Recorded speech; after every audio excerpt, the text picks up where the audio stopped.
Good Morning Business, French Tech.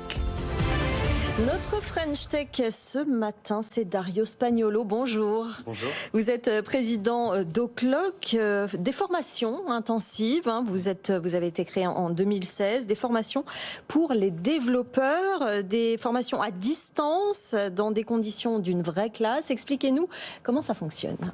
En effet, l'école Oclock est une école pionnière en France dans la formation à distance au métier du numérique en téléprésentiel. Alors le téléprésentiel, c'est un mot qu'on a un petit peu inventé quand on a commencé. Ça demande un peu d'explication.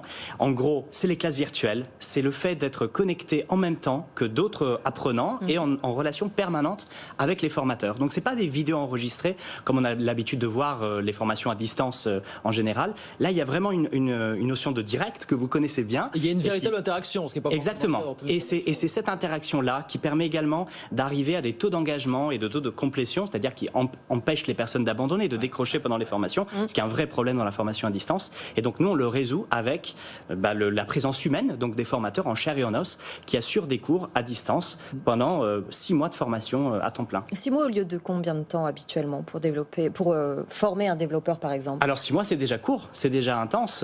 Oui, il y a des formations classiques qui durent plusieurs années. Oui. Donc nous, on est sur un format qu'on appelle traditionnellement bootcamp et qui permet de condenser des formations en se concentrant sur les compétences les plus opérationnelles, les plus demandées par les entreprises, tout en donnant également, et ça je revendique aussi ça, c'est-à-dire que on n'est pas simplement formé à des technologies qui demain peuvent disparaître. On a aussi des sous-jacents, on a aussi des bases qui permettent d'apprendre à apprendre et de continuer à évoluer.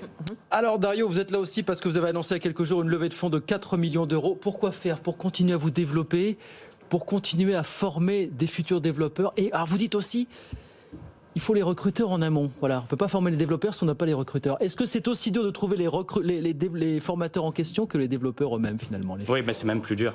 C'est même plus dur en fait. Bien sûr. Ça, ouais. Même problème. Alors, Oclock se développe beaucoup déjà depuis, de manière organique depuis qu'on a commencé l'activité. Donc les premiers cours dataient de 2017. Et aujourd'hui, on a formé plus de 3000 développeurs et on est sur un rythme de 1000 par an. Donc c'est déjà considérable et tout ça, on a réussi à le faire sans levée de fonds. Mais aujourd'hui, on a une situation de saturation sur les places de formation disponibles. Et donc on avait la nécessité, on avait besoin de lancer des campagnes de recrutement justement de formateurs plus ambitieuses, plus importantes, de manière à pouvoir augmenter la capacité et former plus de personnes. Donc ça, c'est un des objectifs de la levée de fonds. On va également se diversifier, donc former à d'autres métiers que ceux du développement web, mais en restant toujours dans le domaine du numérique et sur les métiers en tension. On pense notamment au métier des data science, au métier de la sécurité. Et enfin, le troisième axe de développement, c'est qu'on va commercialiser en SaaS, en marque blanche, une solution de classe virtuelle que l'on a développée pour nos cours et qui permet justement de favoriser l'engagement et de permettre à des personnes de suivre des cours comme s'ils y étaient, mais à distance, depuis chez eux.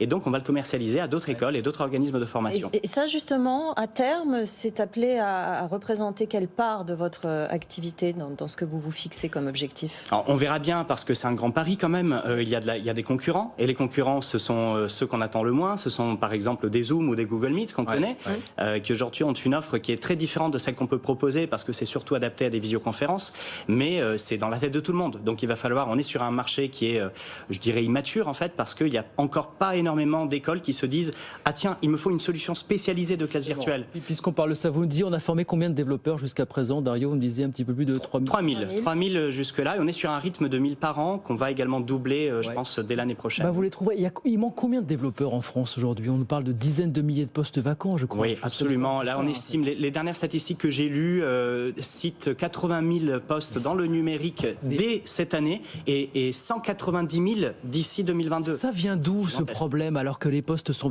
vacants par dizaines de milliers? Ça vient d'où, Dario, pour vous, cette histoire? Moi, je pense que ça vient de plusieurs facteurs. Il y a un problème aussi de visibilité. Il y a un problème. On pense que ce sont des métiers inaccessibles, trop techniques, destinés uniquement à des personnes qui ont d'excellents résultats dans les disciplines scientifiques, ce qui n'est pas vrai du tout. Ce sont des métiers qui sont même plutôt accessibles. La preuve, on peut s'y former en 6 mois. Oui, mais alors vous dites on peut se former de quelques jours à quelques mois, 2 ans Oui. maximum. C'est-à-dire qu'en fonction du timing, on forme à quoi Alors finalement? ça c'est en fonction vraiment du parcours précédent des personnes. Ouais. Donc il y a des personnes, la formation de 6 mois dont j'ai parlé, c'est une formation qui s'adresse à des personnes qui n'ont pas de compétences préalables en programmation, en informatique, et donc on les leur donne. Ensuite, ils peuvent également poursuivre en alternance, et donc en étant déjà dans l'entreprise, Oui. tout en continuant à monter en compétences. Et puis on a des formations, comme vous dites, de quelques jours, qui s'adressent plutôt à des développeurs qui soient déjà en poste en entreprise ou indépendants, pour qu'ils puissent monter en compétences, apprendre les dernières technologies. Ça peut être des personnes très jeunes, donc, comme des personnes en reconversion que vous ciblez. Absolument. Alors, nous, on forme principalement des personnes en reconversion professionnelle, 60% de demandeurs d'emploi, 60% de personnes qui habitent aussi en zone rurale, du fait que la formation est accessible partout. Et la moyenne d'âge, c'est entre 30 et 35 ans chez nous. Donc, c'est vraiment une cible généralement qui a déjà eu des expériences professionnelles avant. C'est une deuxième vie professionnelle. Exactement. Mais qu'est-ce qu'il faut faire plus largement? Alors, pour former les moins jeunes en reconversion et puis pour attirer les jeunes, les gamins, très franchement, qui ne pensent pas à ces métiers-là. Qu'est-ce qui manque pour vous? Bien déjà, il faut être là, il faut en parler. Il faut dire que ce sont des métiers qui ont énormément d'avenir, on entend parfois dire l'intelligence artificielle va disrupter, on n'aura plus besoin de développeurs, mais pas du tout. En fait, avec l'intelligence artificielle, on devient de meilleurs développeurs, mais on ne peut pas du tout envisager ce futur-là. Donc, il faut faire comprendre que ce sont des métiers d'avenir.